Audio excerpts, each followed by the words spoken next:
ଆପଣ ଦେଖୁଛନ୍ତି ବିଜୁ जनता दल बहुत जोरसोर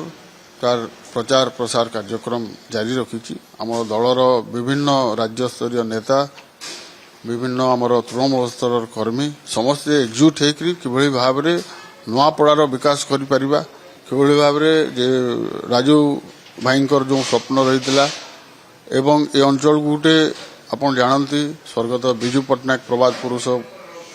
तत्कालीन मुख्यमंत्री नुआपड़ा को अनुन्नत जिला होता द्वारा स्वर्गत घासीराम माझी जी की पूर्वतन मंत्री तांकर नेतृत्व में नुआपड़ा को गोटे स्वतंत्र जिला करते 1993 मसीह तत्पर 2000 मसीहा पर विजु एक्सप्रेस टू नहीं अंचल शिक्षार उन्नति टू नहीं स्वास्थ्यर उन्नति नवीन पट्टनायक सरकार अमल आपन जानिथिबे जो सुनाबेड़ा अंचल अच्छी नुआपड़ा कन्स्टिट्यूएंसी एरिया रे सेठी माने भारत स्वाधीन होवार दीर्घ 60-65 वर्ष पर्यंत लाइन नथिला इलेक्ट्रिसिटी नथिला सेठी इलेक्ट्रिसिटी कार्यक्रम करैले सेठी रास्ता घाट नथिला से कार्यक्रम करैले विभिन्न छोट छोट नाल रे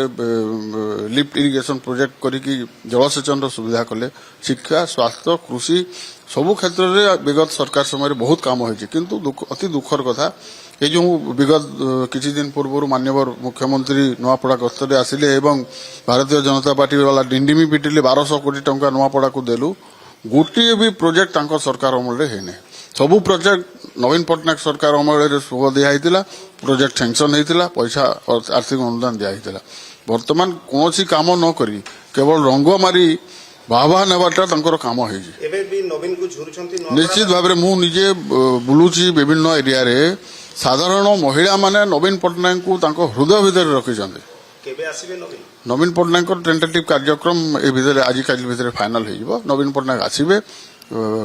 पाखापाखि 2 दिन गस्त कार्यक्रम रही 3 तारीख बोधे 7 तारीख बोधे टेंटेटिव फाइनल हो तो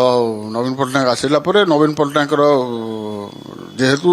आप जानते नवीन पट्टनायक मुख्यमंत्री थिला समय भी सब नुआपड़ा को अग्राधिकार दि जाऊला एवं विभिन्न क्षेत्र में जो कार्यक्रम कराई लोके वर्तमान से झुरुंट एवं वर्तमान भारतीय जनता पार्टी जो नेतृमंडली विशेषकर छत्तीसगढ़ आसिक जो भाया कार्यक्रम ये करा ओडिशार राजनीति ठीक होना हाँ ओडिया अस्मिता कहीकि जो मैंने सरकार कले से छत्तीसगढ़ नेता मान निर्भरशील या दुखदायक घटना कौन हो पार भारतीय जनता पार्टी ओडिशा नेतृत्व को केंद्रीय नेतृत्व वर्तमान सुधा स्वीकृति दौना।